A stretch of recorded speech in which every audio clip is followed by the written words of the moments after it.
The honorable judges and the honorable audiences, the motion for our debate today is disposed with abolish primary and middle school year that group children based on their age and instead group them by competency and intelligence. And as the government team, we strongly believe in this motion because it can improve the betterment for our educational system. Ladies and gentlemen, we live in a world where underperforming students are undermined and the overachieving students are stuck to maximize their potential. And as the government team, we definitely agree with the motion to change and grouping the students based on their competency and intelligence and not on their age. Before we begin to the argument, we have to fully understand about the definition and key term of this debate. The first one is abolish. Abolish is to completely eliminate or to remove it. And the second is primary and middle school year. We define it as the formal education before high school.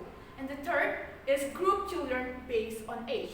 Currently, in our educational system in Indonesia, we place the class and grade based on student age, and the last group them by competency. We suggest to place the class based on the competency and intelligence of the student. And the whole definition of this motion is the government would change primary and middle class school year from place them based on age to based on their intelligence and competency. Two arguments that support this stance. The first argument is competency-based grouping allow for tailored and specialized education. Ladies and gentlemen, in traditional age base, with different level of competency in a different subject, students are placed together in the same class. This situation can result where some students feel understimulated because they are understand better and faster than the other student, while the other student who still needs some support feel struggle to keep up.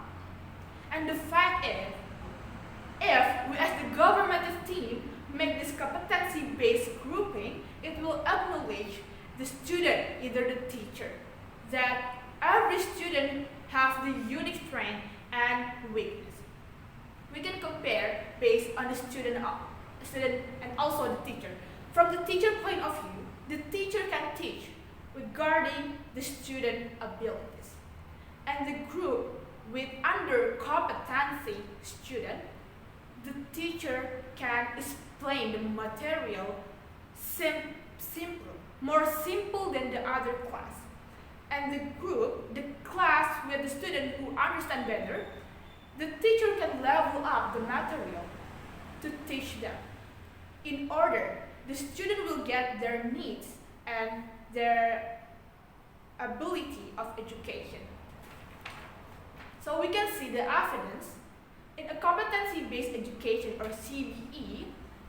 We can see the math prodigy who excel in advanced concept can move on to the other challenging material at their own pace. And the other hand, the other student who underperform or needs some support can receive the necessary attention to minimize the gap between two of them. Ladies and gentlemen, this argument is directly related to the motion, and this is very effective to improve our educational system because it can enhance the overall education experience through their needs and their abilities. Next, the second argument to support this stance is competency-based grouping foster a growth mindset among the students. Ladies and gentlemen, in the tradition age-based, like a current Indonesia system, students are often aware of their position within other students. This can lead to the fixed mindset.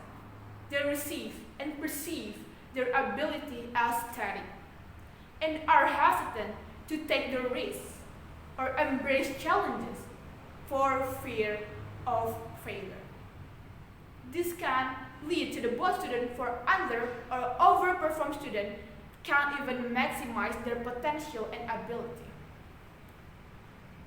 And with this competency-based grouping, it will shift the focus away from the student from comparison with other students in the same age. And what will be happen after that? Students who need more support in their education is not and will not confident enough about their ability because they always compare it to others that understand better than them. And it leads them to feel demotivated about the studies. And ladies and gentlemen, this competency-based grouping can develop growth mindset among the student, where student doesn't feel judged because they need more support. And the student that can understand better can improve their knowledge. We can see the evidence, the research of Carol Dweck in 208 that having growth mindset is associated with higher education report. So, competency-based grouping can grow the student mindset that will lead to the high level and the high academic report for a student itself. Ladies and gentlemen, as the government team, I strongly believe with this motion because the changes group on the competency can improve our academic and our education system. Two arguments that support this. The first one is it can tailor and specialize student education. Student and teacher can focus on their need and ability in order that students have the right education based on their needs and ability. And the second one is it can foster a growth mindset among the students that lead to the higher academic report.